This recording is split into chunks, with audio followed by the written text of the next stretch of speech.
Representative Gruenhagen, welcome to the committee, and I will move House File 406 before the committee, and our intentions are to lay this over for possible inclusion in our 2017 omnibus election bill.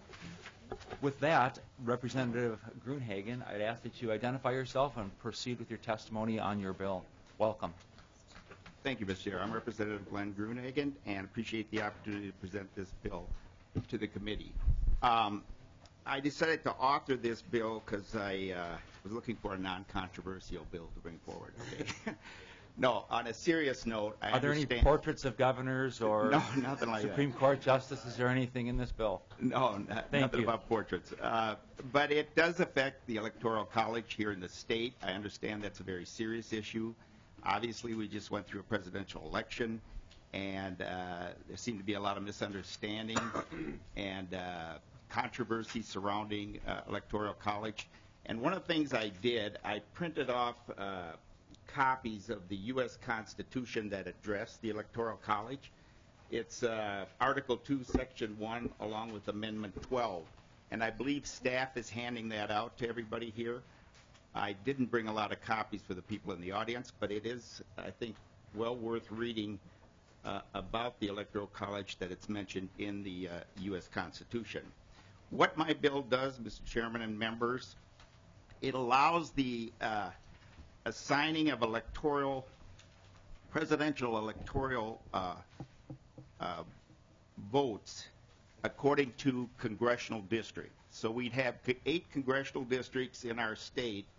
Each one gets a electoral vote, but they can cast it for the presidential candidate that won their district. Currently, you know, whoever gets the most votes in the states gets all the electoral votes. This would allow that if District 7 voted for a presidential candidate by a majority that did not win the popular vote in Minnesota, District 7, Congressional District 7 electoral vote would go to that presidential candidate. These types of bills have been brought forward in many different states across the nation. They've actually passed in 2 states, and that's Nebraska and Maine. Maine passed it actually back in 1972, and Nebraska passed it in 1976. The results have been that in most cases, the winner of the state has swept all the congressional districts, except in 2 cases. In 2008, President Obama won 1 congressional district in Nebraska, and therefore was assigned that electoral vote. In 2016, President Trump won the congressional district in Maine, and therefore that was counted towards him. You know, a couple of the things I think this does, I think it strengthens the ability of presidential candidates to come to our state. One of the criticisms that you hear is that certain states are just flyover, or they don't get many visits from presidential candidates because it's assumed they're going to vote a particular way. By dividing the congressional districts and the electoral votes according to this bill, if I was a presidential candidate and I had a chance of winning 3 congressional districts in the state of Minnesota, versus even though I might know I'm going to probably lose the majority vote or the popular vote, I would have an incentive to come to Minnesota to those congressional districts and campaign, and even the opponent who might win the state but would be behind in those districts would have an incentive to visit those districts, which normally would be ignored in a presidential candidate, in a presidential election. So I do think it takes a step in the direction of strengthening the Electoral College vote. And in the last election, I might as well get this out there, President Trump won congressional district 1, 2, 6, 7, and 8 in the state. So he would have gained, under this bill, 5 electoral votes of Minnesota's 10. Presidential candidate Clinton won congressional districts 5, 4, 3, and she won the popular vote in the state of Minnesota. So she would have gained 3 electoral votes from the congressional districts, 5, 4, and 3, plus she won the popular vote, so she would have gotten 2 for the popular vote. So basically 5 would have gone for President Trump, and 5 would have gone for presidential candidate Clinton. Now I know that might, I know there's a little bit of partisan belief here on the committee. But I will say this. This is not just for this election, but it would affect all elections. And we know that states can swing one way or the other. So I really believe over a long period of time, it would benefit both parties, better representative of what the people of the state of Minnesota are actually voting in their correct congressional districts. The other thing, there was an attempt in Nebraska recently, I don't have the exact date, to eliminate electoral votes by congressional district. However, the Nebraska legislature came down and said it strengthened Nebraska's electoral impact. And I firmly believe that, and believe that this is a move to strengthen it on a bipartisan basis for, like I said, not only upcoming elections, but elections that well into the future. The other thing I would, let's see once. I think I'll close my remarks and on that point, Mr. Chair. Thank you, Representative Gruenhagen. Members, questions for Representative Gruenhagen? Representative Halverson. Thank you, Mr. Chair. Representative Gruenhagen, one of your reasons to support this is that Minnesota might play better in a presidential race. We did get visits from presidential candidates in the last election from both sides of the aisle. How many candidate visits were made to states that have this in place, into Maine and Nebraska? Representative Gruenhagen. Representative Halverson, I did not bring that information along. I can try to obtain that and let you know, after the committee meeting. But I just don't have that information right at hand. Representative Halverson. Thank you, Mr. Chair. And how many electoral votes do Maine and Nebraska have? How much do they tip the balance? Representative Gruenhagen. Mr. Chair, Representative Halverson, I did not document that either. I think Maine has, it's a lower population state. I think they have 3 or 4, and Nebraska has 5. I'm getting a little help from the audience. And I do appreciate that. Representative Halverson. Thank you, Mr. Chair. It sounds like they're states that are quite different from the state of Minnesota. So I was just curious in terms of comparing state to state to state. I would say we don't, other than our independent streak, we don't necessarily, and our high voter turnout, we don't compare, electorally the same to Maine and Nebraska. So. Mr. Chair, just a quick Representative Gruenhagen. Yeah, just one follow-up comment. I think the reason we did see some presidential visits there this election is because the polls were showing a much tighter race in Minnesota than had previously been expected. And as a result, since the polls were tighter, which in the past it hasn't been that tight, and I think this would strengthen the ability to see more presidential visits, even if the polls aren't tight in some cases, depending on the congressional district polling. Representative Halverson. Representative Freiberg. Will this be a good time to offer the amendment? We certainly can entertain the amendment. Are you going to offer that amendment? I plan to, yeah. Okay. So Yeah, now's a good time. Sure. Sure. Yeah, so I have the DE1 amendment, Mr. Chair.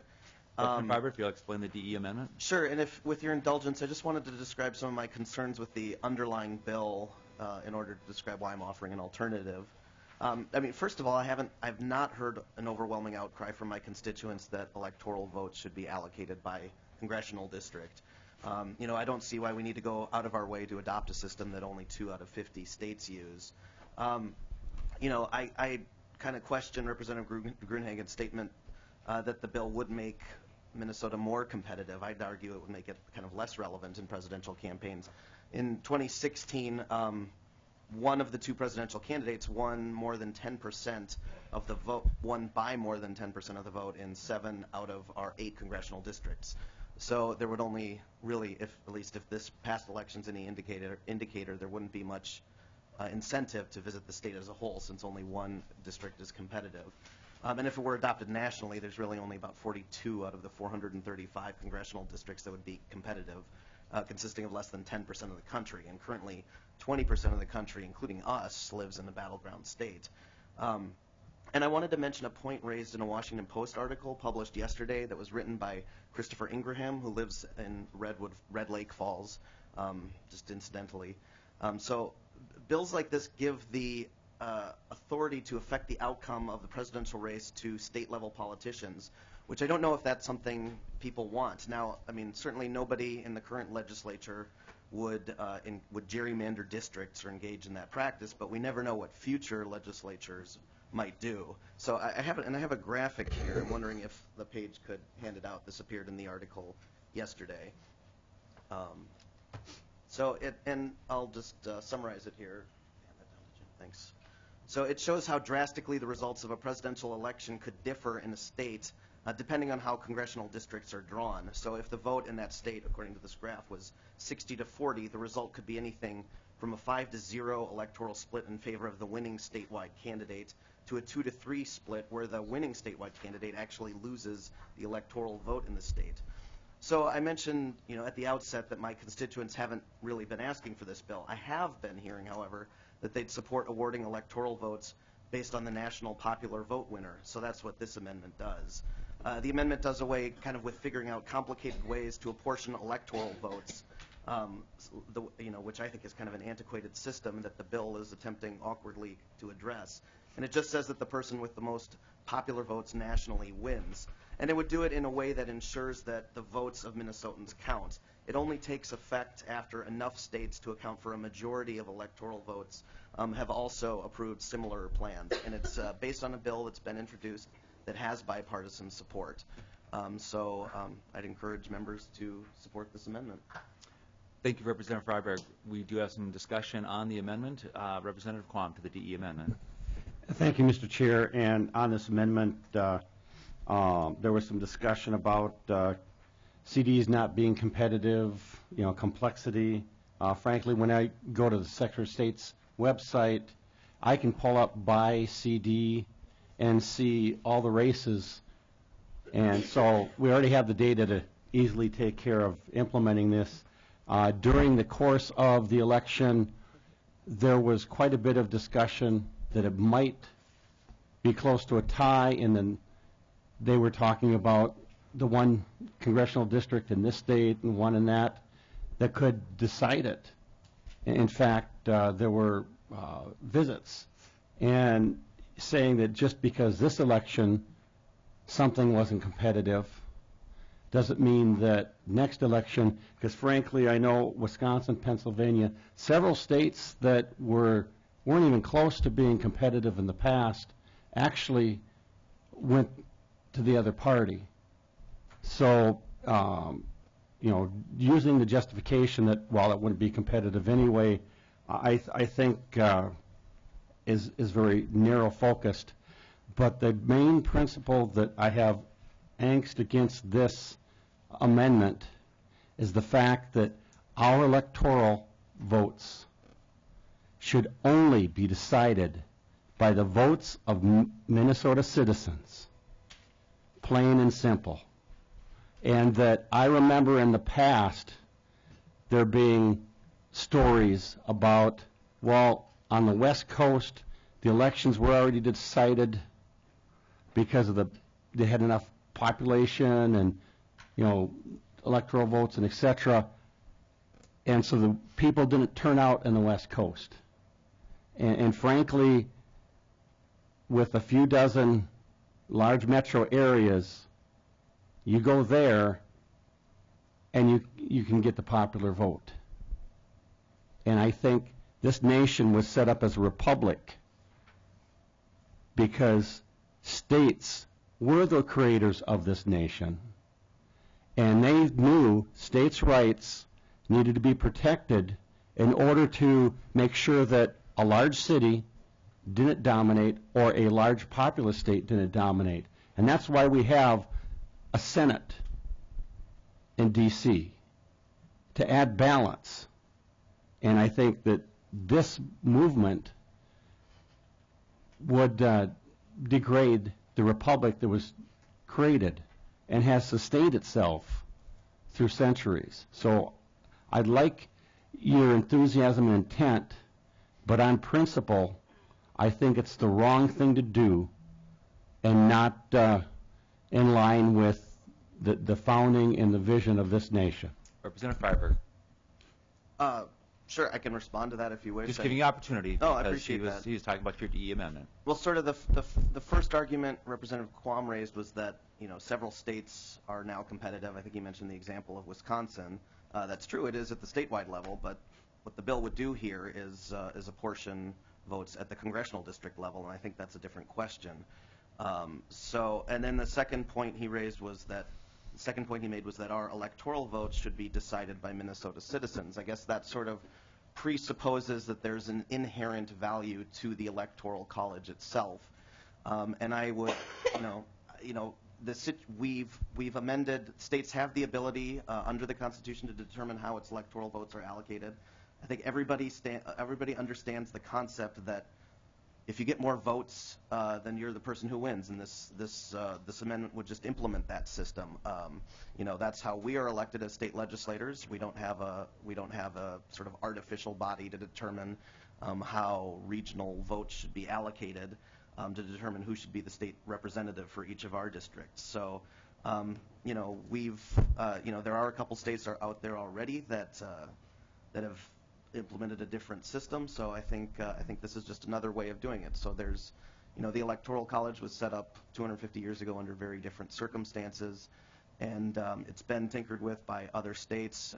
We changed the way U.S. senators are elected to a direct representation, a direct election system. Previously, state legislatures selected the U.S. senators from those states. I don't think the system's crumbled because of that. So I think this would just kind of move us in line with modern thinking, and I think that's a good thing. Representative Freiberg, you kind of answered your own question about why is it different in Minnesota, how we're elected, and you're right, it's a constitutional issue that the founding fathers and mothers put together here, and that's why we deal with it in the Electoral College. So you kind of did answer the question rhetorically, perhaps, in your comments. Representative Pugh to the DE amendment. Mm-hmm. Thank you, Mr. Chair, and I am opposed to the amendment. I applaud Representative Gruenhagen for having brought this bill and am in complete agreement with it. I believe that what the bill does is give voice to the people in every state, and it would give voice to the people in each congressional district in Minnesota.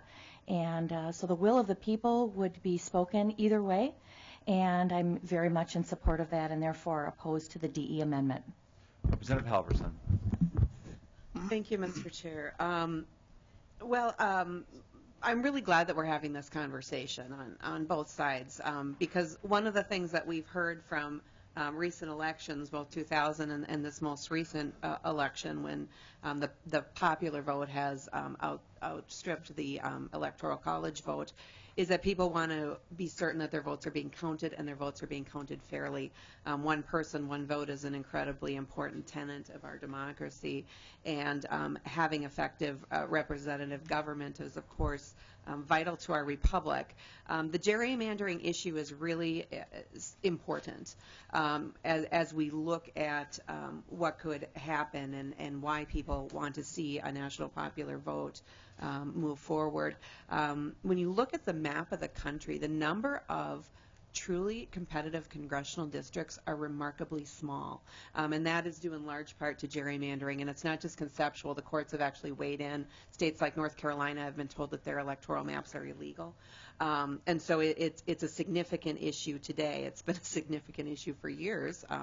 And it continues to be. And that is why people are concerned that their votes don't count. By having this debate and discussion about how people count in our democracy, we're protecting our republic. And we need to look at ways to have more competitive districts not fewer. We need to look at ways that we are bringing the debate to the people, not dividing us into separate districts in ways that are unfairly advantage particular candidates. And so I am supporting Representative Freiberg's amendment because I have a great fear of additional incentives to gerrymander congressional districts and legislative districts here in Minnesota. Minnesota's map actually is fairly competitive at the federal level compared to other states. Let's keep it that way. Other member questions? Representative Gruenhagen, I know we did kind of skip over you and go to the debate. I would, it's your bill, and the amendment is to your bill, so we'd love to hear from you what your thoughts are. Yeah, I would urge members vote no on the amendment. Just a couple of quick points. The NPV has come up in the past in previous sessions for a vote, and one of the things that was shared was an analysis on whether or not NPV would increase or decrease Minnesota's influence in a presidential election. And the clear study showed that Minnesota, based on our population versus high population areas across the state, would have a decreased influence in in a national popular vote. It also showed that places like Chicago, New York, Los Angeles would have an increased influence with the national popular vote. So a couple other things. In the Constitution, there is no mention of national popular vote, none, in our U.S. Constitution. Also, the word democracy does not appear in our U.S. Constitution, okay? And you can do the research and check that out. We are a unalienable rights, God-given, democratic republic with checks and balances on the will of the majority. Any type of casual study of history will bear that out. So our founding fathers fully expected that we would occasionally have presidents elected without a majority vote. It's happened, according to my information, 4 times in our country's history. So, and one thing about a republic versus a mob democracy, and by the way, the French Revolution was built on a mob democracy. They wound up killing each other, okay? Our principles that were founded on as a republic, all right, has created a stable government for over 200 years, maximizing the freedom of the individual. Mob democracies, according to our founding fathers, soon crashed and burned as the larger groups of people exploited the smaller groups. We need to stick with the Electoral College, and we need to oppose such things that undermine it, like the national popular vote. So members, please vote no on this amendment. We do have a few more follow-up questions. Representative Mason, then Representative Freiberg. Okay, thank you, Mr. Chair. First of all, I think because of recent history and the Electoral College, I believe, is really a disservice to the country right now. I mean, when you have a president that doesn't have the majority, I think it really places the importance or the integrity of that position at risk. And I think if we go back to why there was Electoral College in the first place, I don't think it was to stabilize the country. I think it was just a way of trying to get all the states involved. And I think because we will still have 2 senators in Congress, we still have that balance at that point. But I really believe we need to find a way to get rid of the Electoral College. I don't know if either one of these really does the job that I would like. And I was at the last Minnesota Electoral College, and there was a person that voted for somebody other than the candidate, and that person was removed because according to our state, all our voters have to vote for the candidate that won the majority vote. And that person was not going to vote for either one of the main candidates in any event. So as I said, the Electoral College, I think, really needs to be dismissed. Representative Freiberg. Thank you, Mr. Chair. Well, since Representative Gruenhagen cited the Constitution and was nice enough to hand out the copy, I took the liberty of reading it here. In Article 2, Section 1, just the first phrase, it's right there. It says, each state shall appoint, then the key language is, in such manner as the legislature thereof may direct. So it's giving us as legislators the explicit authority right there in the U.S. Constitution, not even one of the amendments, but the original language, to direct how our electoral votes are allocated. And that's what this amendment would do, totally consistent with the Constitution. And Mr. Chair, I would like a roll call vote on the amendment, too. Duly noted, there will be a roll call on this vote. Mr. Chair, Representative Gruenhagen. just quickly to respond to Representative Freiberg, appreciate that point. But if you look at the bottom of the handouts I gave you on Article 2, Section 1, it says the clause in parentheses was superseded by the 12th Amendment. To properly interpret Article 2, Section 1, you have to look at, in the Constitution, Amendment 12, which does go on to further explain how the Electoral College works. Thank you. Representative Freiberg. I guess I would just state for the record, since not everybody has the Constitution in front of them right now, that the clause I cited is not in the parentheses, so it was not superseded. Representative Halverson. Thank you, Mr. Chair. Briefly, I do want to, any opportunity we have to cite both the Constitution and the Federalist Papers in this committee makes me really happy. And if you read the Federalist Papers, you will see that the writers, particularly Alexander Hamilton, argued for the Electoral College because the framers were afraid of the will of the people. They were afraid of the whim of the people. They frankly didn't trust those who were perhaps unmoneyed, propertied, who were Catholic. They didn't trust a lot of their fellow citizens to make, those of us rank and file. So when we go out and exercise our right to vote, it's not that the framers thought that we were going to do such a bang-up job voting for president. They were actually afraid of what we might do. And so they put this in place to protect our republic from the whim of the people. It's kind of humorous now when you look at the fact that we have universal suffrage for adults over 18 in this country, that was a fear, but it was. And I think that it does prove how antiquated the system is. And I did want to respond to Representative Gruenhagen's assertion that our democracy has grown so peacefully. The fact is in the lifetime of many people on this committee, Americans killed Americans for exercising their right to vote. That should horrify all of us, and that is why these discussions are so vitally important. So thanks everybody for participating in that. Protecting the right to vote is one of the most important things that we can do here. There are no other member questions. The clerk will take the roll on the amendment.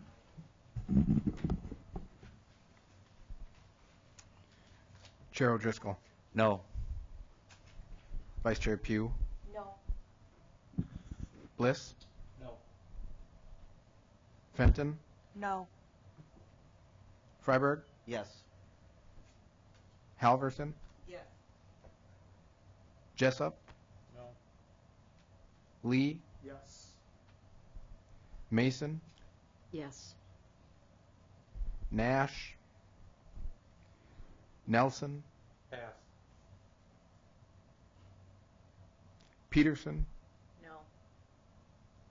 Quam. Yeah. Sandstead. Swinzinski. No. Tice. No. West. No. Yoakim. Yes.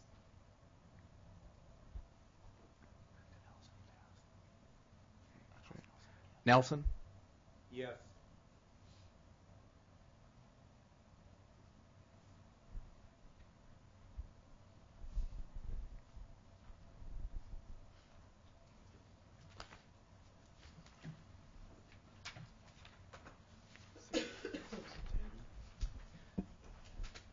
To the adoption of the DE1 amendment, there are 6 ayes and 10 nays. The amendment does not pass.